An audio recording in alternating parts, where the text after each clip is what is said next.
This is the videotape deposition of Elliot Mintz in the matter of Damiano versus Sony Music and Bob Dylan. Counsel, please introduce yourselves and state your appearances. Stephen Kramer for the plaintiff. Orrin Snyder, and soon to be joined by Stephen Hayes for Sony Music Entertainment and Bob Dylan. What is your profession, sir? I'm a media consultant. And how long have you been in that profession? Since approximately, give or take, since 1975, 76. 20 years. And how long has Mr. Dylan been your client, sir? Since, I believe, October of 1986, approximately 10 years. You've spoken with Mr. Damiano? I have. Okay. Have you ever lied to Mr. Damiano? Yes. And can you list for me the times that you lied to him? First of all of my conversations with Mr. Damiano were telephonic. To the best of my knowledge, I've never met him. Many times, not many times, but on those occasions when he would ask me, could I pass on something to Mr. Dylan, I may have said to him, I'll try and pass it along, 4 words to that effect.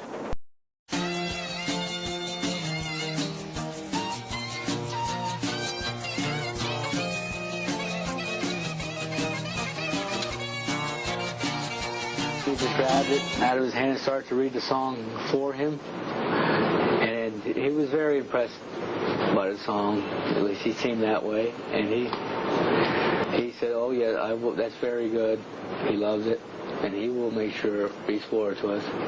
When you say swore to us, did he use those words? I No. swear to you. Oh, he promised. He promised us. Mm-hmm. And did you? I was totally convinced that he was going to give the songs to Bob. Mm-hmm.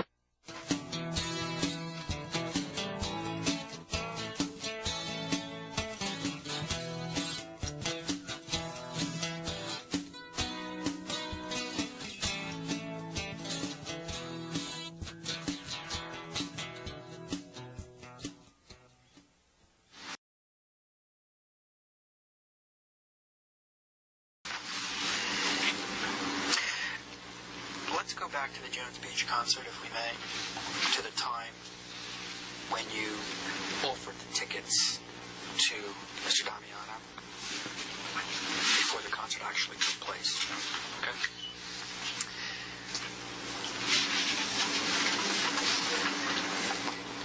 During that point in time when you offered the tickets to him and before he actually went to the concert,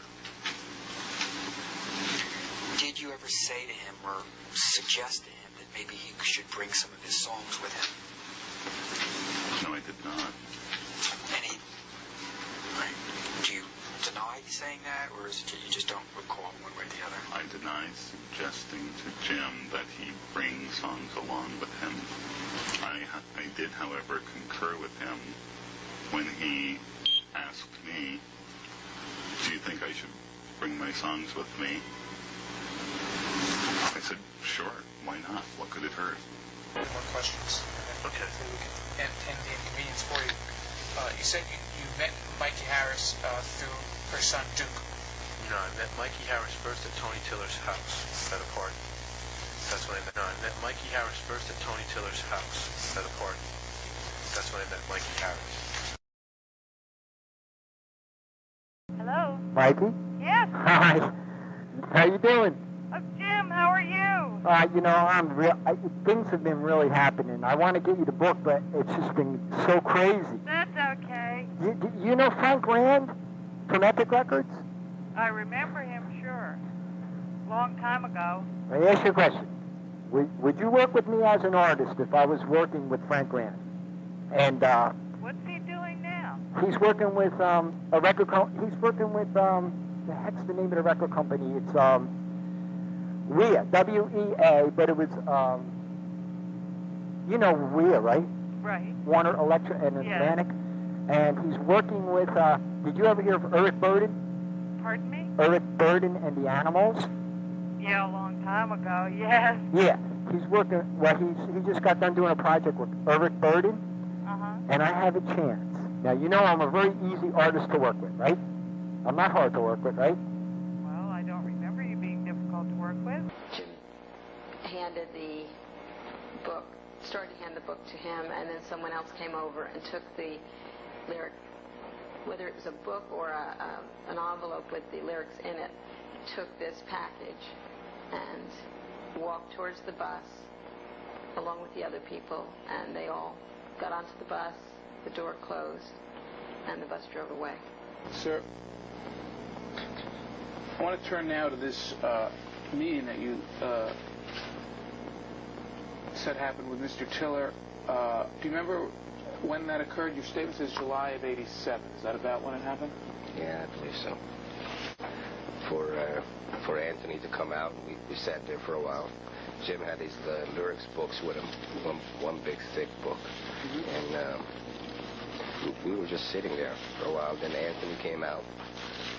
I remember him being in a suit, good-looking, like black man, gentleman, and he took us inside. Yes, and we went to his office. And we just sat down. It was like a big chair, one of these, looked like a recliner kind of chair, but it was just a big chair that I was sitting in. And they were acting like they were good friends. I mean, we were talking, hugging, you know. And they read some of the lyrics. He had Jim's book in his desk, and he was reading through it. Jim was pointing out certain lyrics to him, and they were talking and talking. Then we got into the conversation about recording this my cousin's Joanne tape, and I just wanted to get some feedback from Anthony based on his position in this company, what he believes that anything could happen with this if we produce it. And the feedback I got is absolutely yes. That we got into the bottom. Does he read? Is he getting James Damiano's lyrics? And I remember the answer, yes. He's been reading his lyrics, and I even remember recalling Anthony bringing up Bruce Springsteen's name. And that was just like from nowhere. I never heard that before, but it just came up that Jim's lyrics was also given to Bruce Springsteen, which I knew who that was. And I remember leaving this meeting with a very good feeling. Okay, I was convinced by Anthony is if I produce this record, if I pay for it, that it could end up being a very big hit. Okay, sir. And that's basically what happened at the meeting? That's basically it. I left there with very good vibes. And if you can tell us what the office looked like in a little more detail. Were there records on the wall? There were records in the lobby. I know that. There were a bunch of records in the lobby. I was only in that building that one. Can you list for me, sir, what other songwriters, other than Mr. Damiano, whose material you had on any shelf in your office while employed either by CBS or Sony? Songwriters. Do the Gershwins count? Appreciation, anything. Tokens of appreciation. Or gifts, anything that you can think of.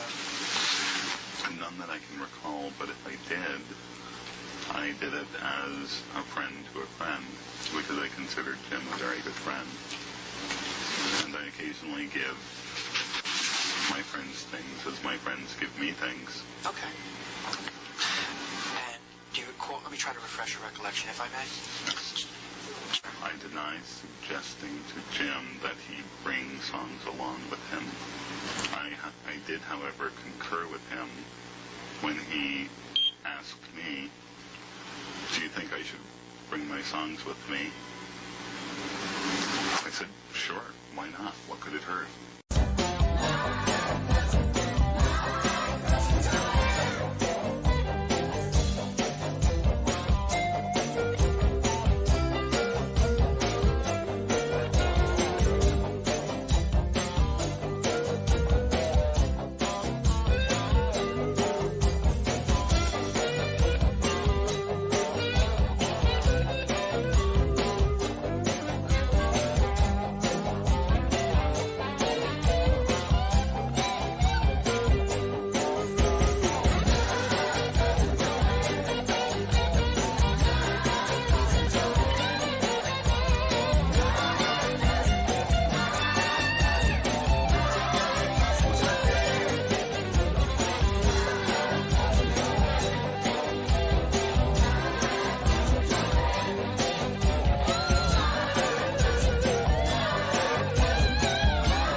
Most people walking around today have absolutely no idea what's really going on behind the headlines.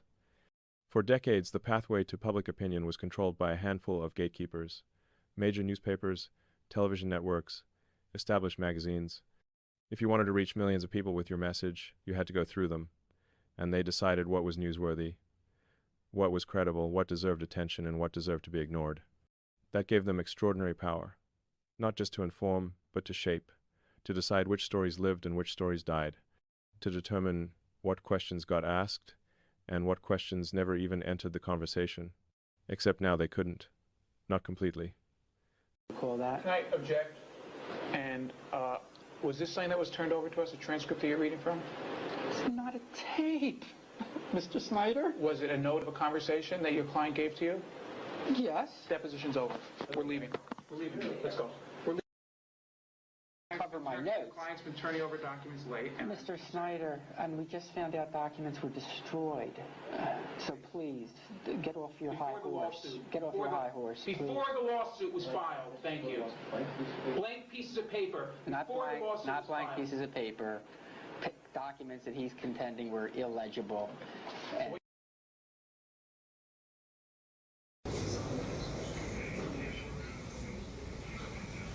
Do you think of yourself primarily as a singer or as a poet? Oh, I think of myself more as a song and dance man, you know. What? The criticism that you've received for more or less leaving folk music for folk rock hasn't seemed to bother you very much. Do you think you'll stick with folk rock, or are you going on into more writing? I don't play folk rock. What would you call your music? I would call it,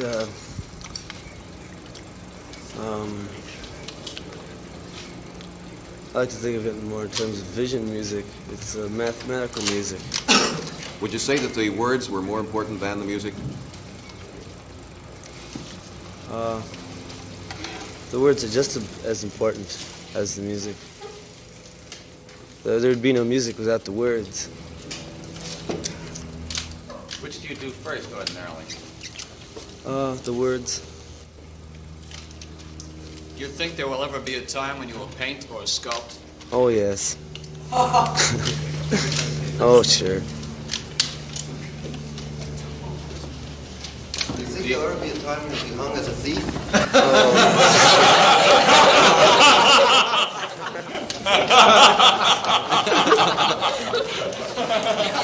You weren't supposed to say that.